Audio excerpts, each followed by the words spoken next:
Miller and Anna Lester. Ian is the e-learning manager of life sciences and is responsible for delivery of online content to the life sciences and medical students. And Anna was a life sciences student who graduated last summer and has been working as part of the e-learning team as a student intern. Anna has also provided valuable input in the creation of the anatomy workbooks and the creation of the interactive content that they will share with you today. So Ian, Anna, if the two of you are ready, I can go ahead and give you guys the screen. Thank you so much for being with us today and doing this webinar. Thank you very much for that nice introduction. So I will just share my webcam share my screen. That's fine, and I'll just put our webcam on for a quick second so that you can see us. We won't leave it on too long, but just so it's always nice to see who is presenting, but it's a pleasure to be here. So this is Anna, this is myself, Hello. Ian. So I will switch the webcam off and we'll go straight into it.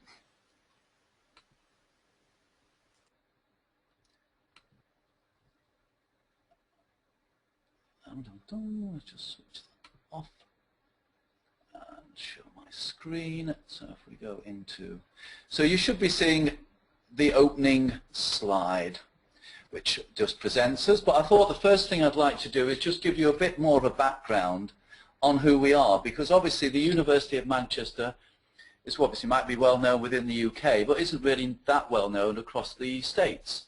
So we are quite a large university. We have around about 38,000 students. And as you can see from the screen, we have about a number 5 in the UK rating. So I'm 41 in the world rating. So it gives you an idea of the scale. But we're a lot smaller, of course, when it gets down to life sciences. We have much smaller numbers, but we have a very high student satisfaction rate. As you can see some of the figures there. So we pride ourselves very much on trying to work alongside the students and really try our best to get the most we can from the content, working alongside the members of staff and alongside the students, which is why Anna's here today, because she was one of our project students last year, and we were very pleased to be able to offer a position for a few months at least to help us do this sort of work. So the whole idea of, we've been working with SoftChalk now for about 5 or 6 years, and we've loved the product overall, and we really would like to get to the point where we're doing more and more with it. So during the summer, one of our members of staff came to us with an anatomy workbook, which looked a bit like this. And we looked at it and went, well, it'd be really nice if we could do something a bit different with it. So it's all text-based, there's lots of things for people to fill in, and it just seemed an opportunity to take hold of this book and change it into something else.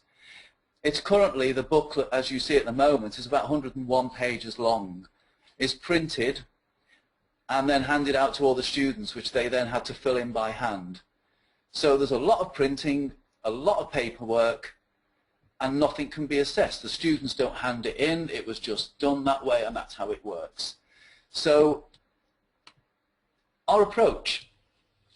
So this is sort of our approach and how we went forward. So the first thing we did was worked with Niggy. Niggy was the member of staff. Now her role was to update a Word document before we got hold of it. So we managed to get a most up-to-date Word document as it stood as a printed booklet. So the next thing we needed to do was to grab hold of the Word document, and we copied and pasted it straight into SoftChalk. Don't worry about the formatting, we did all the formatting later. Then we actually worked alongside the member of staff. So the member of staff came in and worked with SoftChalk in the rooms here, working through it all, doing minor corrections and getting it and shaping the workbook to what it is today. You'll be seeing the workbook and a few of the examples in a few minutes, but it's important to recognize that without the member of staff's full buy-in, this could never happen. You've got to get the full member of staff to work with you. So although we did a bit of the work, she also did a lot of the work herself, but she taught herself using SoftChalk, and now she's working on version 2 of the, well, in fact, the next version of the workbook. This is version 1 of the workbook for the first semester. There's an anatomy workbook for the second semester, which she's now started on, which will be under the same format. So as we went through all this, we then started looking at it from an e-learning perspective and then examining the workbook and look for activities that could be developed and transposed from one to the other.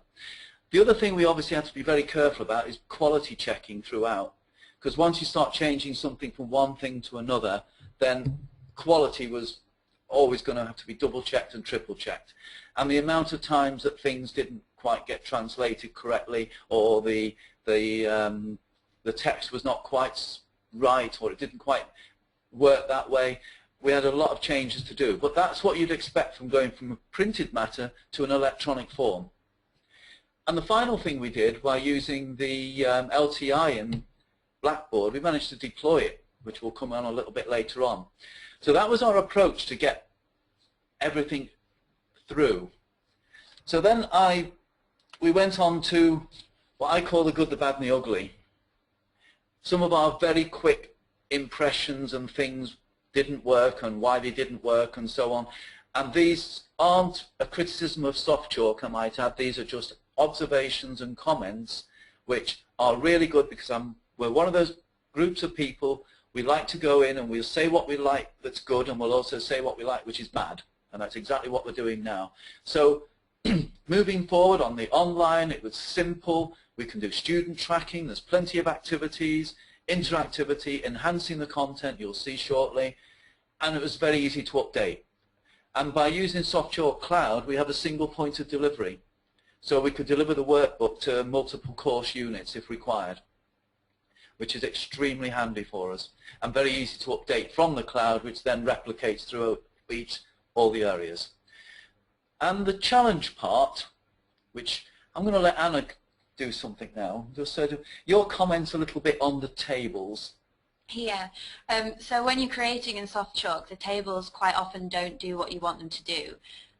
So you'll try and change one thing and something else will happen, and that happened quite a lot for me, and it also happened for the staff. So I'm sure Niggy had a few comments about that as well.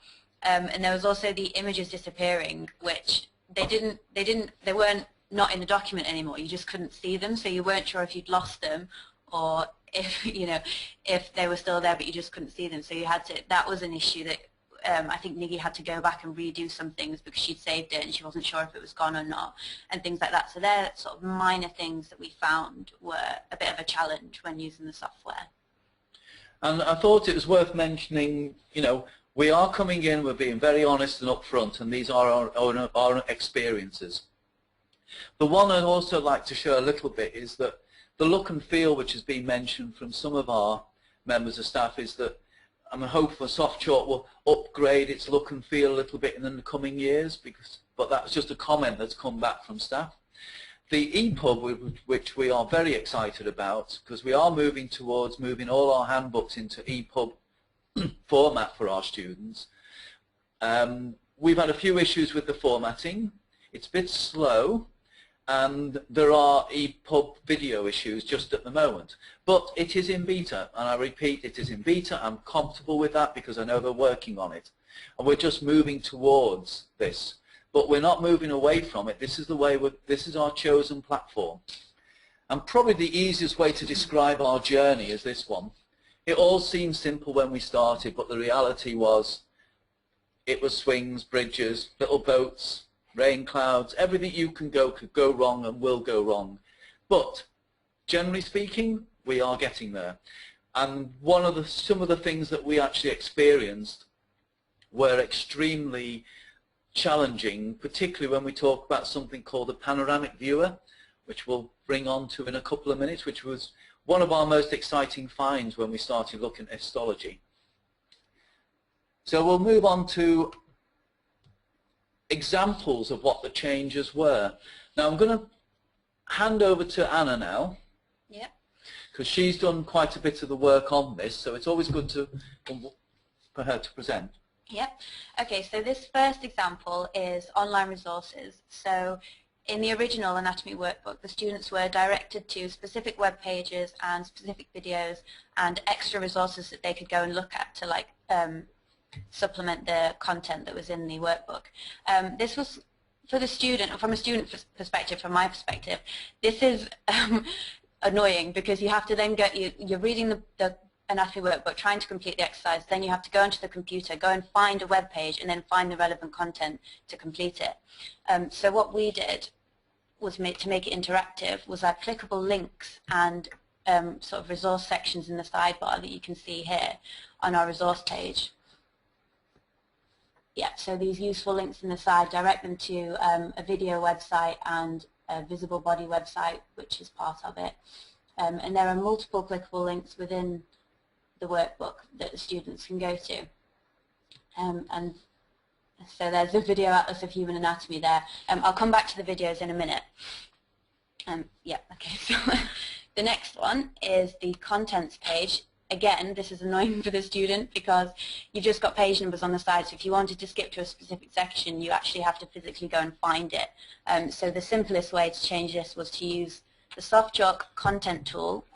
The drop-down menu you can access from every single page, and the bookmarks, which are links within the workbook, are available next to each section there, so you can just click and it will go straight to it. So this is a typical example of one of the exercises that we would have in the anatomy workbook. It's basically a fill in the blanks, so you'd have to go away and look up what each of these words mean, find out, and then write it in. There's no way of checking that you're right. You'd have to go and look it up and find it, or go and ask someone else to see if you're right. So what we have now is content here that they can read and look at, and we have coloured pictures as well, which we're not able to do with the printed out workbook. And then we have short answer questions, and you can check your answer and see if you're right, and then activities such as this one here, which is a drag and drop.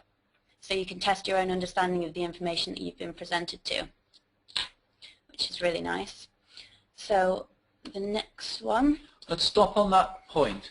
The one thing you always said to me, you'd love to have had this when you were a student. I really would, yes, because going through and filling in gaps is fine for small exercises. When you have something as big as this, which is 101 pages long, it's very tedious, and you can't check your answers. So it's sort of, if you're doing it in your own time and using it for revision purposes, it's nice to have the answers presented to you first, so that you can then test your understanding afterwards using the activities. And also the activities are engaging because it's like little games and things that you can do.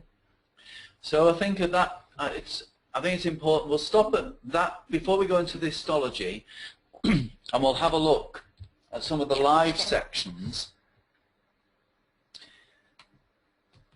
which we've identified. So we're looking now at the main page. You'll find also we've used Read Speaker so that we can have it reading out to you as well. So we have a license for Read Speaker. So this is what we were describing, how the menu system worked. And it was very easy to navigate. And obviously it's more visually appealing as well than a black and white printed textbook. So if we... Yeah, go to page 6. Oh no, save that. Save that one. So if we go to page 8, just as a quick example, we've got an example of, I think it's a labelling activity here, that the students can do, which is just a simple sort of drag and drop, and it tells you if you don't get it right, it'll jump back out. I'm getting them all right. You cheated. You there did we the go. answers. So you can check your answers, and it's sort of instant scoring, which is nice because if you're just labelling it on your own, you're sort of like, oh, I don't really know if I've got this right, and there's sort of no way to check it really when you're revising. So hopefully we've been trying the difference from a black and white workbook, which we showed you at the very beginning, to something that is online, easy to find everything. And people can still print. There is a print all as well. Page 11. I'll do 11. So we've got another example here. Page 11. This is a nice looking page. It's quite visual. And so what they've got is they've got all this information here, and then they have this called a quiz group, which is just a section of questions. These are short answer ones. And you can see at the bottom you've got this check answers. So there is the option to add feedback in here. The academic didn't want the feedback in, but you can have which answers you got right, which answers you got wrong, and then your complete score, which is really nice as you're going through it, because you can also have the option to repeat each one, so you can go through it, see how many you get right, try it again, see how you've improved and things like that, which from a revision point of view is really useful for the student, because it's a simpler way to learn than just going and reading things and trying to learn from memory. It's more engaging again. And as you can see from there is a score which comes up in the bottom right. Would you like to have a go at the answers? Oh no. Oh, don't you know the answers to this no, one? I have no idea. Okay, we won't do the answers on that one. So let's go back to the PowerPoint. So Niggy, who was the lecturer involved, came to me. We also have these histology slides, and it's been well known within sort of our area that getting students engaged with trying to look at histology slides, which is exciting and wonderful, didn't seem to go down very well with students. Mm-hmm. So in life sciences, we do have what's called a 3D Histech viewer, and also a panoramic viewer. We'll come on to this. It's basically a histology slide scanner. So we can scan batches of slides on very high resolution, all in batches of 20 or 30 at a time. Each slide set comes in at about 2 gigabytes. Yeah. So when I realized that these were there, I said to Peter Marsh, who's the person who runs the scanner, I said, what's this scanner? Why? Oh, we've only had it about 18 months or whatever. We're starting just using it. And Niggy said, oh, could you scan all these for us? And we suddenly realized we've got a fantastic resource of very high resolution scanned in slides. Coupled with that is something called the panoramic viewer. And the panoramic viewer lets you view the slides as though you were looking down a microscope. And it also allows you to do measurements as well, and take snapshots and take pictures and for yourself and do what you want with them. So when I realized this was the case, we then start working very closely. How can we incorporate the panoramic viewer, these histology slides, into the anatomy workbook? Sorry, bearing in mind that this histology exercise is a homework exercise, so the student is expected to go and complete this in their own time. So, and then we got a little bit of a, oh, there's an app for this as well. Oh. So we suddenly, after about 2 months of research, eventually we found the app. It was taken off the Apple Store and then came back again, but it's there now. But the app works and linking to another website. And the website is, I'm just going to, do you want to type the answer in there? So if we just go into the chat. We're going to put the website address in there. Is it .com? .org. It's pathonet.org. And in the pathonet.org website, probably just go there, can't we, and have a look. Let me just go in and show you. Make sure I don't go in the right bit. Pathonet.org. Check out one of our slides. Yeah. So Anna's going into, we've uploaded some of our slides into this slide atlas. Yep, and we put them in specific cases, so they apply to the exercises within the anatomy workbook. That's all right. Yeah. So I'll just check. So hopefully, she's done it to all, that's fine. Okay. So this is one of our slide sets, and we'll show you the page that the exercise that directs you to it. But basically what they can do is they've got a link to this page within the workbook. So they go to this page, they click on one of the slides, like I'm doing, and then they can open the slide in Panoramic Viewer, and we've got Panoramic Viewer on the university computers now. Yeah, it's a PC only. Yeah, and an app, so that they could do it at home. And if they click Open Slide in Panoramic Viewer, it opens the slide in the Panoramic Viewer, and you can zoom in, you can measure things like Ian was saying before, and it is essentially a virtual microscope, so they can complete all their homework exercises using this, which is really nice because it's basically converted a practical exercise into an interactive online exercise, and they literally don't have to leave their house if they don't want to. And it's a sort of surefire way for them to be able to examine every single slide in here, because it's very easy to do. And if you're using your iPad, then you just navigate to pathonet.org, look for the slide atlas, get to the same page we're on now, and when you open slide in Panoramic Viewer, it will open it in the app. It's as simple as that. And we're doing a full test tomorrow with 100 medical students where they're going to be using iPads in the lecture theatre, actually using the Panoramic Viewer to look at histology slides in a lecture theatre with these devices. So that'll be the first time we've ever tried that. So it's exciting times on this side. So the reason why we're sort of quite excited about this particular bit is because it really made something come to life. And it's linking to materials. And the good thing to the world is Pathonet and the Slide Atlas is free.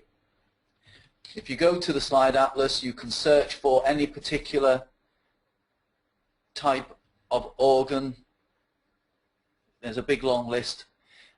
And if anyone has access, you can upload your own Slide Atlases to it. So there's quite a few bits in there as well. Yeah. So I thought I'd like to share that with you. But if we go back to our PowerPoint, because this is our way. So the histology one came forward, so we've moved into, this was the support slide that we use for the students to do their homework in, which we made, well, you've made, come on. Yeah, well, this is basically the how-to, so it's got a YouTube video in there of how to use Panoramic Viewer, which has got all the things like how to measure on it and how to zoom in and stuff like that, and then how to download it onto your PC. And then you'll see in the sidebar here as well, we've got the user manual. So, if they're really stuck or having problems, they can just literally click that and check there. But what they're given in the anatomy workbook, what they were given is this table, which they would expect to go to this specific room on a specific day, look at all these slides, and then fill this in. Whereas now, we have this page here, so they've already got the information in the table, and they're just expected to go and try and find that information. They've got a video podcast here explaining the basic tissues in case they get stuck. We've got links to here to download the Panoramic Viewer, links to download the app as well.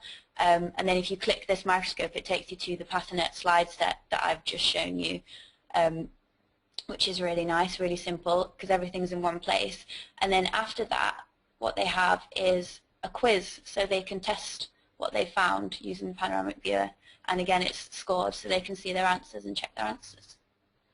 So on this particular application, the members of staff involved have got really very excited about using it, and as we're exploring it and we've got it embedded and the students are beginning to know how to use it, we're hoping to be able to do a lot more challenging work using the Panoramic Viewer measurements, because the thoughts are you could ask them to go and use anything they want, do the measurements on the Panoramic Viewer, submit those images online to us as form of homework with measurements and so on in those slide sets. So the potential for doing histology in totally different ways is being opened up by having a set of slides. It doesn't mean that they don't have to ever use a microscope, I might add. But rather than trying to focus on a hair on their eyelash, which is often the common thing, and they don't have to know how to set up a microscope for this to get to the detail, they're actually looking at the organism that's supposed to be, they're trying to do the research on, or they're actually doing with real data rather than trying to work, how a microscope may or may not work. Yeah, and it also provides the opportunity to give a histology exercise as a homework assignment, which is, you know, it's quite difficult to do if you're using actual microscopes and you're having to book rooms out and things like that. So it's a nice touch. So if we go on to the live site, which we can go back to Page 6. page 6. Yeah.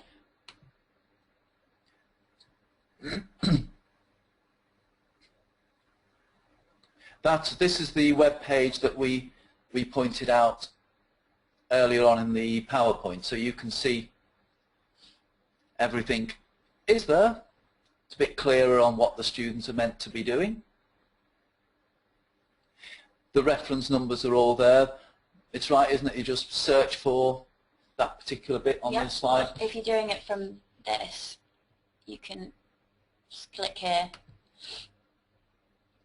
and that takes you to the slide set. And then these you can edit these codes and stuff. So these correspond to the ones in this table, and then you know what you're looking for. And then down here is the quiz. And just as we mentioned earlier on, Nikki did not want any answers to be put in. Yeah, so she's not provided any feedback, but you can check. You know, you can check how many points you've got. So there's no right answers displayed to you, but you can see how many you've got right and how many you've got wrong. So it is very much self-driven. The students will learn by doing, which is rather than, oh, I'll just guess. There's no such thing as guesses. Yeah.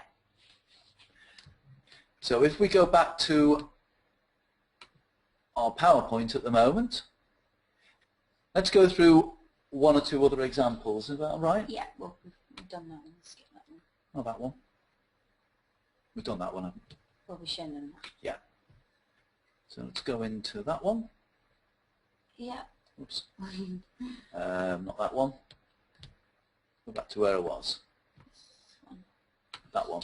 Yeah. So, over to you, Anna. Yeah, so this is just another typical exercise, and it's basically a list of questions, fill in the gaps. There's no way of checking your answer unless you go and look it up, anything like that. And this page has simply been converted into two activities here, which are basically see if you can label the image. Again, it'll score it and tell you if you're right. And this one is test your memory of what you've learned previously earlier on in the workbook by matching up the labels on the diagram. So, you know, this is much more appealing to do than filling in gaps like this, because you have no answers here, whereas this is sort of instant scoring, which is really nice. Should we go on? Maybe this one. Yeah. This is a nice one. This was originally meant to be discussing differences in skeletal muscle, smooth muscle, cardiac muscle with the group, and then completing the table of differences in your own time.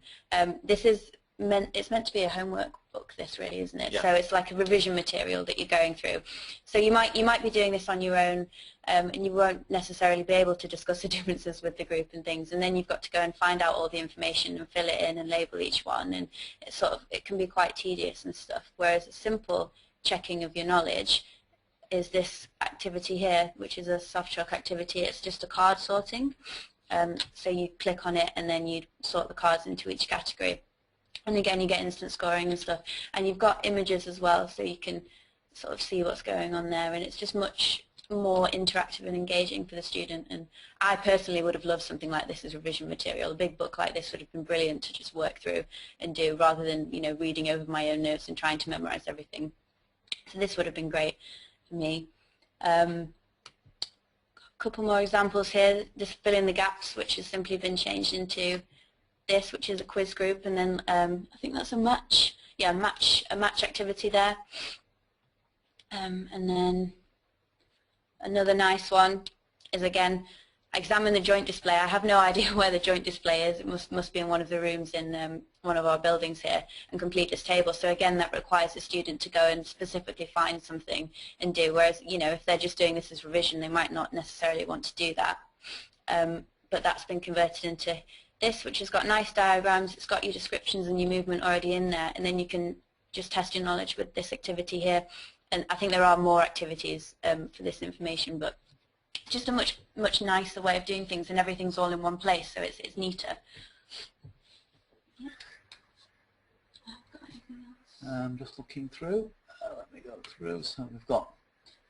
Oh, this is nice actually. This is something I mentioned earlier in the online resources. So before you were directed to a web page, and then you'd be given this table, and you'd have to go and find the video. This is a list of videos, so you'd have to go and find a relevant video that you'd want to watch. Whereas now we have exactly the same table in here, but you can just click each link, and it will take you directly to the video. So it's much easier, because as soon as you see which video you want to watch, there it is.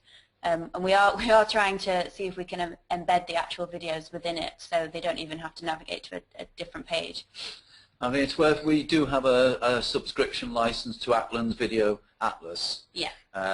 And so what we're trying to do is they've offered to give us the embed codes rather than just linking to the page where the video is. So hopefully the whole idea of the workbook will become much more embedded and easier to get through. If we can cut down the number of clicks, that's what we're trying to do all the time. Yeah. So essentially we want to make it as one complete package.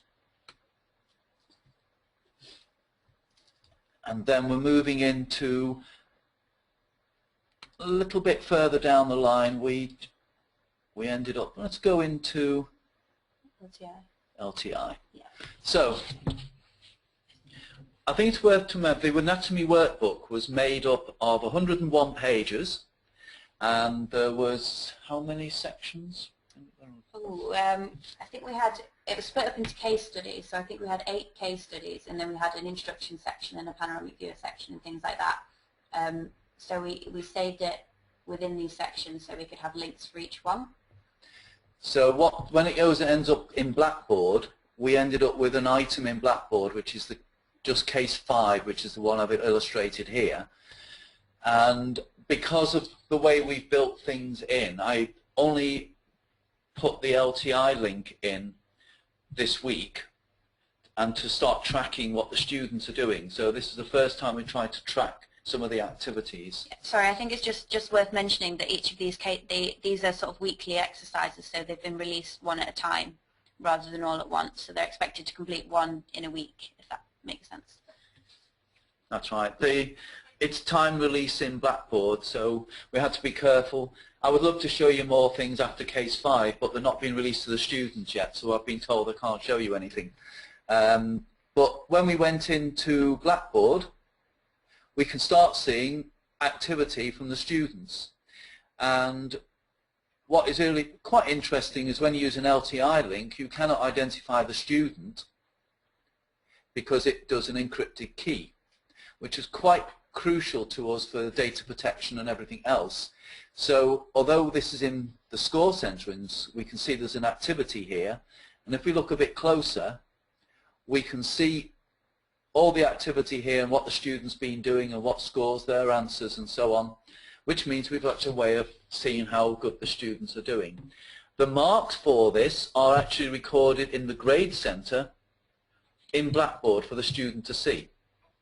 But we can actually see a lot more as well. So I think, to be fair to say, at the moment in the Blackboard LTI link, we will hopefully be able to use maybe the anatomy workbooks as an evidence indicator of work ongoing throughout the semester, so it could contribute to unit marks. I'm not doing it yet because it's still very early days, but that might well be the way forward. So the students do have to engage with the material, and we can just get a measure. So it's a really neat way of going from SoftChalk Cloud into Blackboard through an LTI link. And so far it's working really well. So we're coming through to the end-ish now. And the one thing I haven't really mentioned too much on is the EPUB side. And we've had a few difficulties getting the EPUB working well with a large publication. It works fine with a smaller one, but doesn't work so large with a larger documentation. But I only think it's only a matter of time, a few weeks, and I'm hoping it will all be sorted, and we should be able to move on. So I'll finish up with my end slide, which is the challenge for 2015 for us, and then we can go into questions. And we are working towards, Blackboard is our main source of delivery for all our students, and that's what they get. We've got staff who are still doing handbooks and still doing teaching, but all our handbooks are trying to go into electronic means. And the idea, hopefully, is that we will use the handbooks as EPUBs on our intranet, and when anyone downloads it and we update it, we'll be able to do push notifications out to the students to say there's a newer version. We've also got a challenge with students bringing multiple devices, and that's how are we going to manage with multiple devices in the future, and the student expectations. A typical first survey with some of the students on the anatomy of looking at the workbook, 50% love it, 50% would still want a printed version. But I think the question has to be asked, if you said what would you prefer, a printed version or an electronic version, I think the answer would be different. I think most students would like both, but that is not normally an option. You can't have an interactive paper version, otherwise we're going back to where we came from. We do have challenges to work with how the admin might work, with workbooks and how we go forward. Who does the work and what skill sets do people need to actually build these workbooks and go forward? I will say, to be honest, SoftChalk is one of the easiest platforms you'll ever want to use for putting things together. Most people will learn it in about a couple of hours and they'll put something together. And certainly we use it for our e-learning students every year, and literally they can do anything in after a few hours. That's it, course is finished and done. Yeah. So I'm going to sort of finish off and we go on to any questions or things that have come up. Thank you, Ian. Yeah, we did have some questions come up, and I will go through.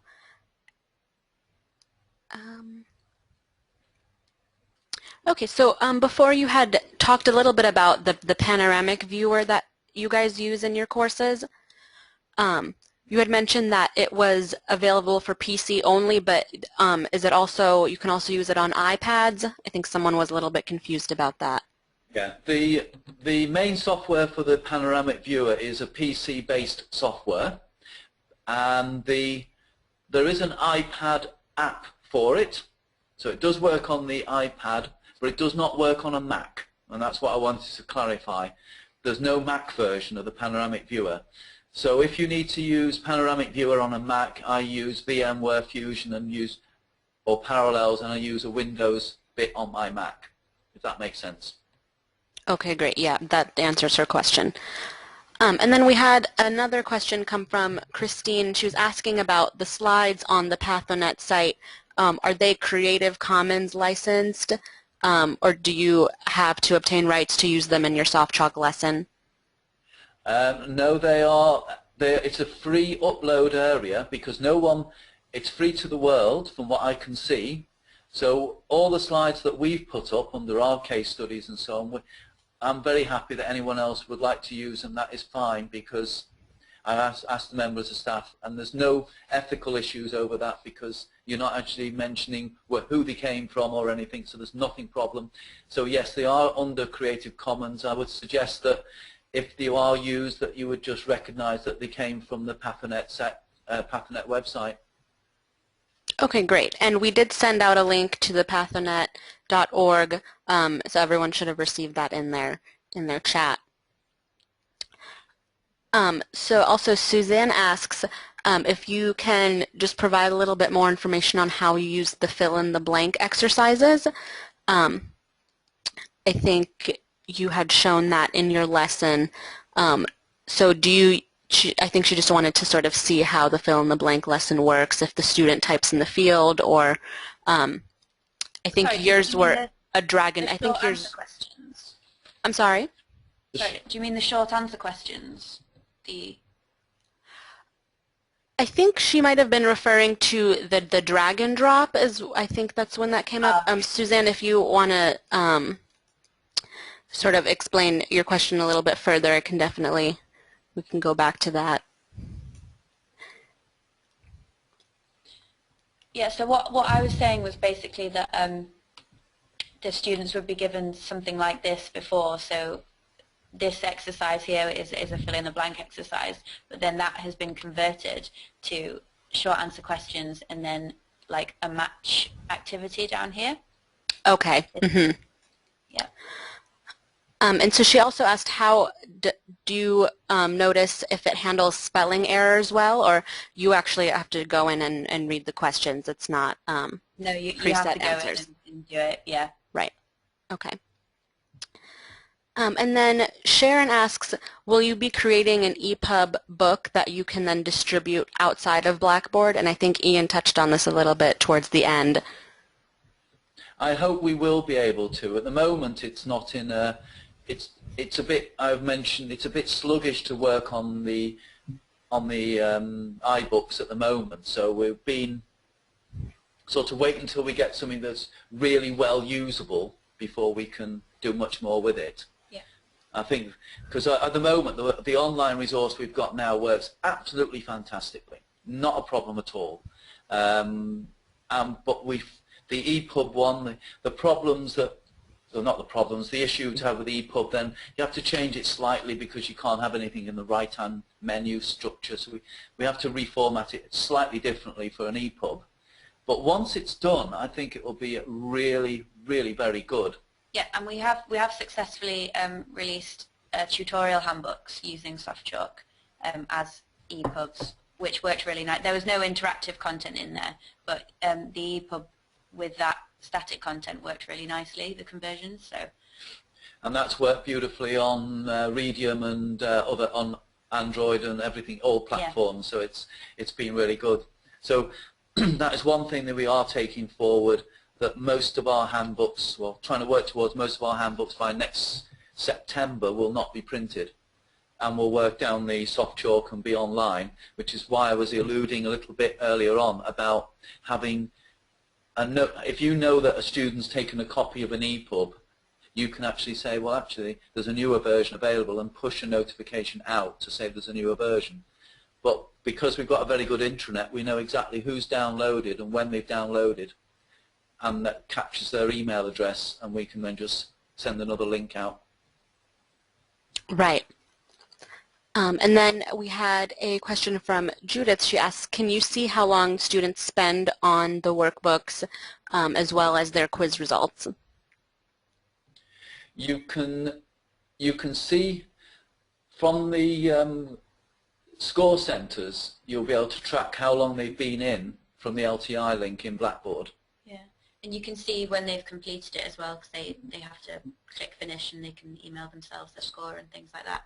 Have a receipt of completion. So you do have a receipt, and you can measure how long they've been in. Yeah. Because one thing I've always been concerned about with having any form of assessments is that if someone's gone in with all the answers, and in other words cheating, we can say, well, hang on, that student's only been in there for 5 minutes. It takes at least 15 minutes to read that, so that means they've cheated, and we can actually measure that. I think it's important to be able to have those measures in there, and it is in there in the when you dissect down the information that is recorded in the score center inside SoftChalk. Right. And so Emerald also asks, what do you suggest for faculty who are teaching subjects that are not as easily easy to show visuals as such as chemistry? So what do you suggest? Chemistry would work still fairly well, because chemistry still uses quite a few visuals. It still uses quite a lot of videos that could be incorporated into there. Yeah, I'm converting a handbook for our biochemistry, one of their practicals, and they've used a lot of animations in there to sort of illustrate things, and they've got little pictures of how to do calculations and how to work it out and things like that, if that's relevant. Yeah, I think the key is, yes, it's SoftChalk is very nice for it's a container to deliver, but you can build little activities that could be built elsewhere and then brought in and delivered through SoftChalk. Right. And that kind of goes into the next question that we have from Jim. He says, do you think that breaking the books up into separate modules might speed things up? Oh, I guess he's asking in terms of the EPUB conversion. I think that might be what he's asking. Yeah, I'm pretty breaking the certain books that would into be the modules. case. Mm-hmm. It's because at the moment we said it's about 100 and It's 105 pages, but each page obviously has a lot of stuff in it. So we did try and convert a section, and it was still slow, but not as slow. So yeah, it does speed it up if you break it down. Right. And do your students use the online books in the actual labs, I guess in the classroom? well, that is our way moving forward, because we are trying to work with bring your own device, which is why we want things in an EPUB form, that the students can have this sort of technology with them in the live practicals. So although this anatomy workbook is one bit of work, we're doing a lot of other research module workbooks which are being built over the next 3 or 4 months, and they are so that students will have them in the lab. Oh, I need this little protocol, how do I do this? It will be on their device and they'll be able to look it up within the lab itself, providing health and safety is being addressed, by the way, when we're working in, if there's any tissues out or something, which we've got to be careful of. But in general, we are trying to work towards delivering the material on student devices and hopefully work through it so they don't have to have no printed matter at all in the labs.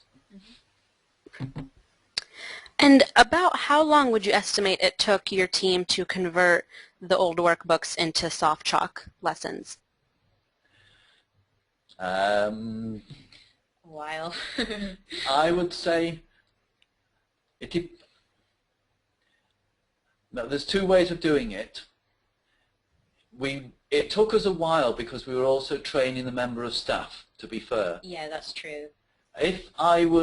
And when I first did the first transfer, I got a work experience school. Someone was work experience from the school who was working with us for 1 week, and he just did the cut and paste and quickly formatted it in about half a day. Bearing in mind, I'd never used SoftChalk when I first came in either. Yeah. So I had to learn that, and we also had to figure out what style we wanted and stuff like that. But now we've got that set, the next one shouldn't take as long, so it's all relevant, really. So on about, I'm going to have a guess. Yeah. If we all know what we're doing, which is always the key, it's always at the beginning, will always take you a lot longer. Once you've actually got a format to go forward, I would say we could do another workbook if we had all the content and all the activities would take no more than about 4 days. Yeah. For what we've done, which has probably taken us about 4 weeks up to now. Yeah. But to be very fair, there's a lot of work in transforming and changing and training. But now we've got the format. Yeah, really is quick to get things together. Right, and then sort of going off of that question, Emerald asks, what suggestions would you have for a faculty member creating these workbooks on their own without a team? I would say on your own without a team is not a problem, because SoftChalk does have quite extensive videos to show people how to do it. It really is very, very simple. But you've got to know, if you're the one who's trying to create, that's even better.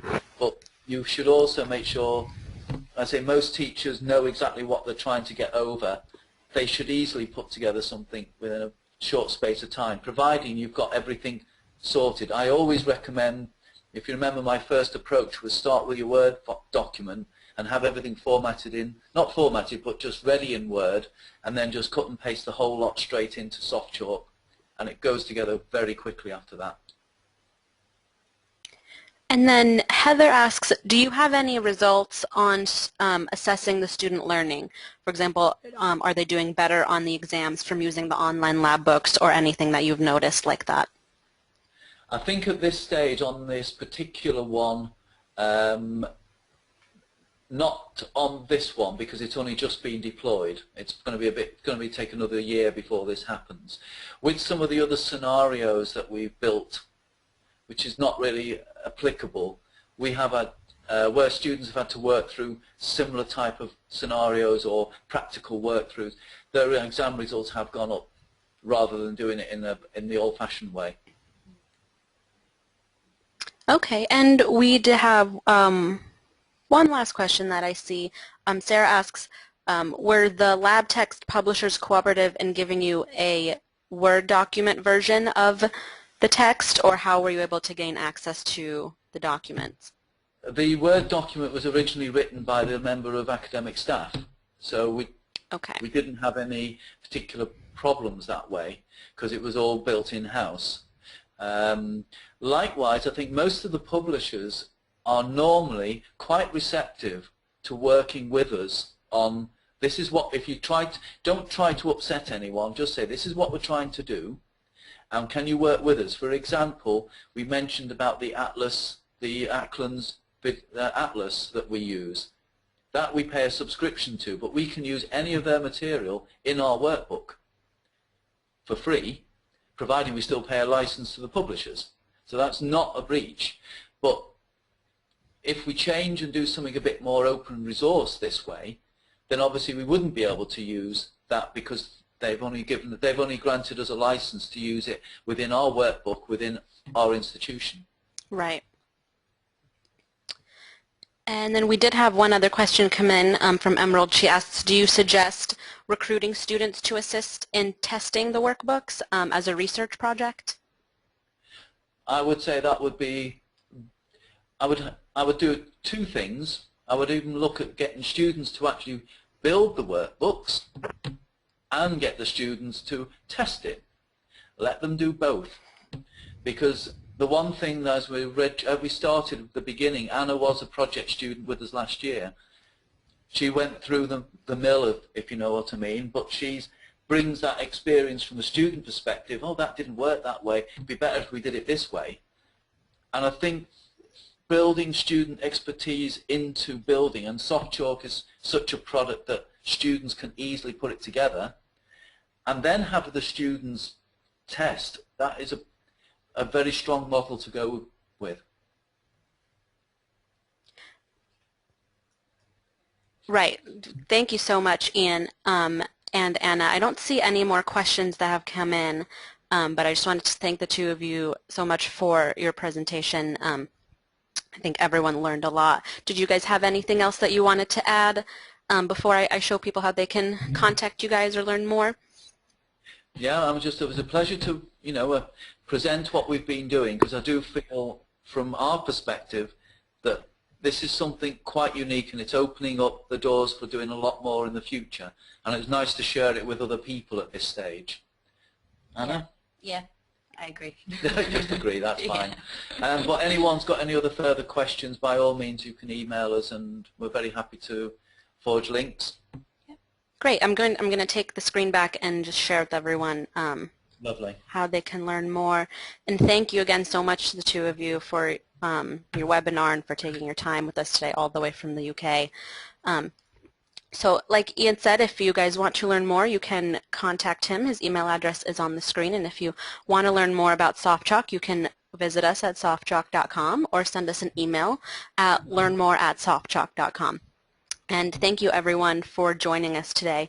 I know a lot of people have been asking, this session will be recorded and you will be receiving a link to the webinar within the next couple of days.